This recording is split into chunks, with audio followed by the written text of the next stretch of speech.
Morning students, online classes में आपका स्वागत है। और क्लास 8 विषय हिंदी और चैप्टर हम 13वां पढ़ रहे थे, जहां पहिया है। हमने इस चैप्टर को यहां तक पढ़ लिया था क्लास में।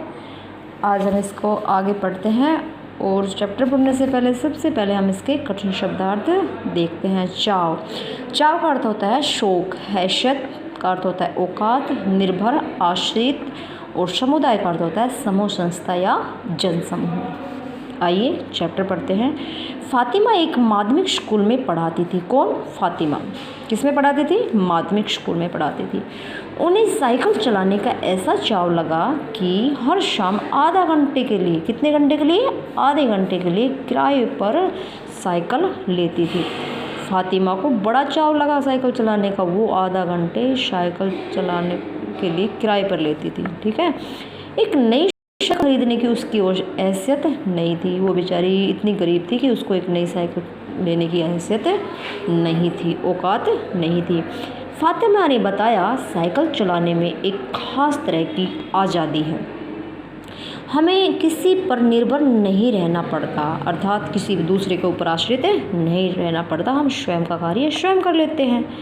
मैं कभी इसे नहीं छोड़ूंगी। कौन कह रही है? फातिमा की मैं साइकिल चलाना नहीं छोड़ूंगी। जमीला, फातिमा और इनकी मित्र अवकनी, इससे सबकी उम्र लगभग 20 वर्ष के आसपास है। ये फ्रेंड है और आपस में दोस्त है और इनकी उम्र कितनी है? 20 वर्ष की लड़कियां है ये। इन्होंने अपने समुदाय की अनेक युवतियों को साइकिल चलाना सिखाया। किन्होंने? फातिमा, जमीला और अनकनी ने, अर्थात जिनको साइकिल नहीं चलाना आता था, उसके समाज की जो स्त्रियां थी, उनको साइकिल चलाना इन्होंने सिखाया। क्वेश्चन देख लीजिए। फातिमा किराए पर साइकिल क्यों लेती थी? चलाने के लिए लेती थी। ठीक है। फातिमा को साइकिल चलाना क्यों पसंद था? साइकिल चलाना इसलिए पसंद था कि वह स्वयं का कार्य स्वयं करना चाहती थी, किसी दूसरे के ऊपर आश्रित नहीं रहना चाहती थी। इसको पढ़ने से पहले शब्दार्थ देख लीजिए। प्रशंसक का अर्थ होता है प्रशंसा करने वाले, बेशकीमती, बहुमूल्य, तराशना, सुंदर आकार का रूप देना, जमकर, डटकर, और इस्तेमाल का अर्थ होता है प्रयोग। इस जिले में, किस जिले में, किसकी बात चल रही है? तमिलनाडु के पुडुकोट्टई की। तो इस जिले में साइकिल की धूम मची हुई थी, अर्थात साइकिल बहुत फेमस थी चलाना। इसके प्रशंसकों में महिला खेतियार मजदूर, जो खेत में काम करने वाली जो महिला मजदूर है वो, पत्थर खदानों में काम करने वाली मजदूर करने वाली, और औरतें गांव में जो काम करने वाली नर्सें हैं, वो इस्तेमाल जमकर करती थी। किसका? साइकिल का। बालवाड़ी और आंगनबाड़ी कार्यकर्ता भी, बेशकीमती पत्थरों को तराशने लगने वाली औरतें भी, स्कूल की जो अध्यापिकाएं थी वो भी साइकिल चलाती थी, साइकिल पर जमकर इस्तेमाल कर रही थी, अर्थात साइकिल चलाती थी ये सारी स्त्रियां जो मैंने बताई है। ग्राम सेविकाएं, दोपहर का भोजन पहुंचाने वाली औरतें भी पीछे नहीं थी, अर्थात जो ग्राम सेविकाएं थी वो भी साइकिल चलाती थी, और जो दोपहर का भोजन पहुंचाती थी, उनको जहाँ कहीं पहुंचाना होता था, वो भी पीछे नहीं हटती थी, वो भी साइकिल से भोजन पहुंचाती थी। सबसे बड़ी संख्या उन लोगों की थी जो अभी नव साक्षर हुई है। किनकी थी? जो अभी नव साक्षर हुई, अर्थात जो अभी जिन्होंने पढ़ना आरंभ किया है।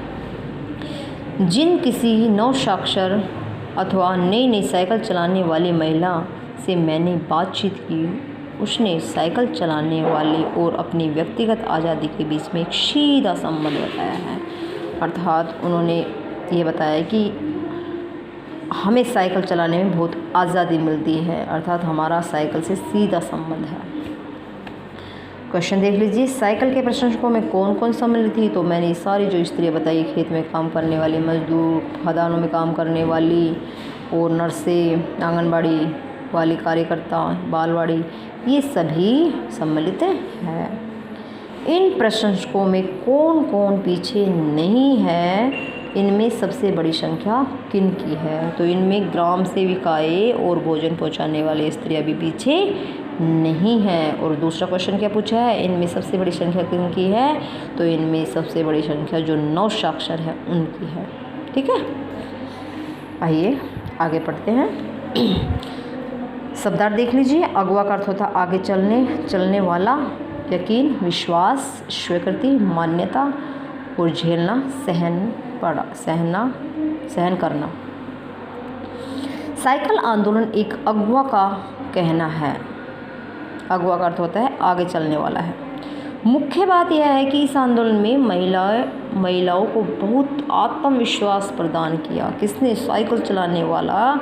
साइकिल चलाने के लिए महिलाओं को बड़ा आत्मविश्वास मिलता है उसको चलाने में, तो उनको आत्मविश्वास प्रदान किया। महत्वपूर्ण यह है कि इनमें पुरुषों पर उनकी निर्भरता कम कर दी, अर्थात कई स्त्रियाँ पुरुषों पर निर्भर रहती है तो साइकिल चलाना सीख लेती है तो स्वयं का कार्य स्वयं कर लेती है। अब उनको जो पुरुषों की निर्भरता है वो कम हो गई क्योंकि वो अपना काम खुद कर लेती है। अब हम प्राय देखते हैं कि कोई औरत अपनी साइकिल पर 4 किलोमीटर, कितने किलोमीटर? 4 किलोमीटर तक दूरी तक आसानी से तय कर पानी लाने जाती है।